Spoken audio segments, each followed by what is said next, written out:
কে তুমি, আর আমার পিছুই বা কেন নিয়েছ? এরপর মেয়েটি অজ্ঞান হয়ে যায়।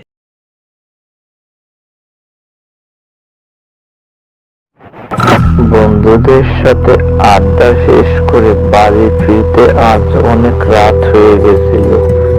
সেজন্য জঙ্গলের পথ দিয়ে সাবধানে বাড়ি ফিরছিলাম, শর্টকাট রাস্তা ধরে। তখনই হঠাৎ আমার মনে হতে থাকে, কে যেন একজন আমার পিছু করতেছে। আমি আরো সাবধানে তাড়াতাড়ি বাড়ির দিকে হাঁটছিলাম জঙ্গলের শর্টকাট রাস্তা ধরে।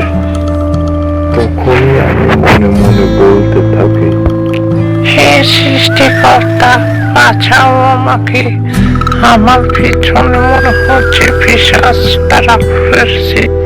আর তখনই পিশাচটা বলে ওঠে, কে রে তুই, আর কোথায় যাচ্ছে জঙ্গলে আমার রাস্তা দিয়ে? কে তুমি, আর আমার পিছুই বা কেন নিয়েছ?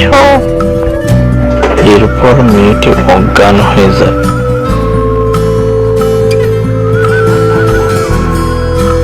তুমি কোনো চিন্তা করো না বউ, আমি এখনই যে একটা তান্ত্রিক ডেকে আনতেছি।